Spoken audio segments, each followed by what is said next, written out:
Hello दोस्तों, नमस्कार। मैं हूं आपका अपना दोस्त धर्मेंद्र सिंह राजपूत और आज मैं सुनाने वाला हूं आपको बहुत ही इंटरेस्टेड कहानी जिसका नाम है बड़े पीर और छोटे पीर। इसमें एक बाप और एक बेटा होते हैं। जिस बाप का नाम होता है आवेद और बच्चे का नाम होता है आलम। जैसे जो आज वर्तमान में अपना अफगानिस्तान है वो वहाँ पर रहते थे। तो आवेद जो था बहुत ही पैसे वाला और बहुत ही अच्छा संपन्न परिवार से था। आलम उसका लड़का था। वो एक दरगाह का जो दरवेश होता है वो था। उसकी जो पुजारी अपन देसी भाषा में जो बोल सकते हैं हिंदू में जैसे पुजारी होता है ऐसे वो वहाँ का पूजा पूजन करने वाला था। तो उस दरगाह पे मेला वगैरह भी लगता था। बहुत ही प्रसिद्ध दरगाह थी आसपास के क्षेत्र में। आबिद और आलम जो दोनों बाप बेटे मस्ती से रहते थे, उनका परिवार अच्छे से चलता था। एक समय की बात है कि आबिद ने सोचा कि अपने लड़के आलम को मतलब जो गृहस्थी की जिम्मेदारी का कुछ भी अंदाज़ा नहीं है, ये बहुत सीधा साधा है, मतलब इसको कोई भी ठग सकता है। तो इसको दुनियादारी का कोई भी नॉलेज नहीं है, तो बाहर का भी गया नहीं है, तो उसको क्यों ना बाहर भेजा जाए, थोड़ा समझे विचारे कि कैसी क्या दुनिया है, लोग कैसे होते हैं, कैसा अपना जीवन मेंटेनेंस करके रखना चाहिए। तो वो क्या करता है, उसको कुछ पैसे देकर और एक गधा देकर, जो ज़माने में चलते थे, एक गधा देकर उसको बोलता है कि तुम जाओ भारत घूम कर आओ। पहले भारत और अफगानिस्तान अपना एक ही था, तो इसलिए उसने कहा जाओ भारत घूम कर आओ और जब तुम घुमाओ तो फिर यहीं आना है। तो ऐसा कहकर वो उसको पहुंचा देता है। अब जो है आलम धीरे धीरे चलने लगता है, 8-10 जगह पहुंचता है, देखता है, समझता है स्थितियाँ। कुछ जो पैसे थे धीरे धीरे खर्च भी होते हैं, लोगों से उसकी जान पहचान भी होती है और आगे जाता है, नए लोग मिलते हैं, भाषाएँ चेंज होती हैं।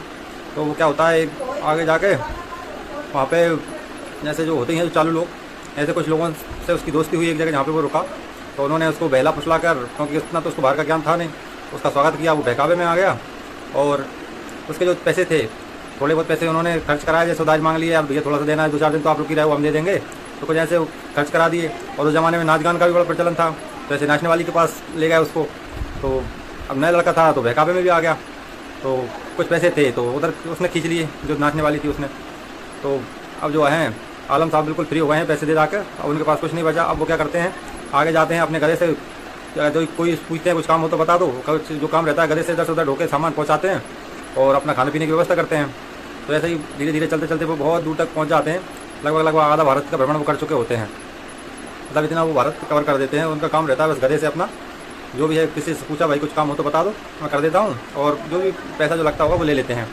तो उससे उनका खाना पीना चलता था और अपनी यात्रा जारी रहती थी। तो ऐसे ही उनका सब सिस्टम चल रहा था। तो होता क्या है, एक बार पैसा तो जोड़ नहीं पाए वो, क्या पैसा जोड़ना हो, जब चलना फिरना और यात्रा चालू थी और अपने गधे को खिलाना। और वो गधे का नाम था भाई बड़े पीर। उसको प्यार से बड़े पीर कहा कहते थे वो लोग घर पर भी। और वो भी मतलब उसको भाई की तरह रखता था गधे को, तो बचपन से दोनों साथ ही बड़े हुए थे। तो ऐसे ही चलते चलते एक जगह क्या होता है, उसका गधा अस्वस्थ हो जाता है। तो वो थोड़े बहुत पैसे थे उनसे उसका उपचार करवाता है, ट्रीटमेंट करवाता है। पर होता क्या है कि वो बहुत ज़्यादा मेहनत करने के बाद भी स्वस्थ नहीं हो पाता और उसके जो सारे पैसे थे वो भी धीरे धीरे ख़त्म हो जाते हैं। अच्छे से अच्छे जो थे, कुछ दया करके कुछ उसने सबने मेहनत की, कोशिश की उसको बचाने की, लेकिन बचा नहीं पाए। तो अब ले दे के एक का ही तो सहारा बचा था। उसको समझ में आ चुका था कि दुनिया में कोई किसी का नहीं है। एक जो जीवन यापन का सहारा था, ये जो अपना गधा था, वो भी अब साथ छोड़ के चला गया है। अब मेरा क्या होगा, मैं कैसे जीऊँगा, मेरा क्या होगा, कैसे मैं भारत भ्रमण करूँगा। पिताजी ने कहा था अब अगर मैं मेहनत करने में ही रह जाऊँगा, खुद से मेहनत करूँगा तो कितना बस खाने पीने की व्यवस्था हो पाएगी। तो ऐसी वो टेंशन में था। ओ भैया अब तो जैसे गधा मर गया तो भाई बैठ गए, वो तो रोने लगा और यही सब चिंता में वो डूबा रहा। तो ऐसे ही उसको क्या 2 दिन बीत गए गधे के पास बैठे बैठे ही, तो रोता रहा। लोगों ने देखा, निकलने वालों ने, अरे यार ये तो यहीं पर रो रहा है। तो कुछ लोगों ने उसको क्या किया, यार इसको ऐसा करो खुद के और गाड़ दो, तो बेचारे का जब गधे नहीं रहेगा तो दुख कम हो जाएगा। तो उन्होंने उसको गाड़ दिया। तो उसने कहा मेरा बहुत प्रिय था यार, भाई कुछ करो यार इसके लिए। तो लोगों ने उसको गाड़ के उस पर चादर चढ़ा दी, किसी ने अगरबत्ती लगा दी। तो भाई अब तो इसको हमने गाड़ दिया, अब तो थोड़ा शांत रहे, कोई बात नहीं, होता है जीवन में ऐसी समस्याएँ आती हैं। तो उस गाड़ दिया। वो जैसे जैसे भाई होगा, वो तो जैसे थका हुआ था तो नींद भी लग जाती है। तो वहीं पे वो तो सो गया। तो कोई निकला तो उसने कहा यार कोई तो दरवेश की दरगाह लगती है और ये देखो कोई मान जैसे कहते हैं ना, मन्नत मान के आया है और यहाँ पे पड़ा है, चलो प्रसाद ही चला चलते हैं, निकल चलते हैं। तो वह सोया हुआ था, अगरबत्ती लगा कोई प्रसाद भूल चला गया। तो अब भारत है यहाँ तो चल पड़ता है सिस्टम। तो जो भी आए वो जाए तो फूल पत्ती चढ़ाए और पैसे चढ़ा जाएँ। तो वो उसने उठ कर देखा कि यार पैसे रखे हैं कुछ, तो उसने खा पी के पैसों से खा पी के और वहीं आके फिर बैठ गया। तब वो किसी से कुछ बोलना नहीं, जो आए वो पैसे चला जाता है और प्रसाद चला जाता है। तो जो देखो वो सबको ऐसे ही लगता है कि पीर की दरगाह है। तो वो उसने अब जो बड़े पीर की वो दरगाह थी, जो गधे का नाम बड़े पीर था, तो उस पर लिखवा दिया उसने ये बड़े पीर की दरगाह। तो फूल पत्ती दुनिया भर के कुछ ही लोगों को पता था कि इन्होंने गाड़ा था कि क्या, वो भी चलने फिरने वाले आगे से निकल गए वो भी। तो भैया धीरे धीरे जैसी दरगाह फेमस हुई कि जैसे 100 में से 10 की तो मनोकामना पूर्ण होती है और वो 10-100 से ज़्यादा प्रचार करते हैं कि भैया फलानी जगह दरगाह है, बहुत बड़े दरवेश हैं। आप भैया पैसा आने लगा तो वो अच्छा रहने लगा ठाट बाट से, उसकी वैल्यूएशन हो गई एरिया में। तो भाई फलाने वो पीर हैं और उनके बड़े पीर की दरगाह पर रहते हैं और भैया वहाँ पे जो भी मनोकामना मांग लो पूरी हो जाती है। तो ऐसा वो फेमस हो गया, मेला लगने लगा, इतना मतलब फेमस हुआ कुछ साल 2 साल में।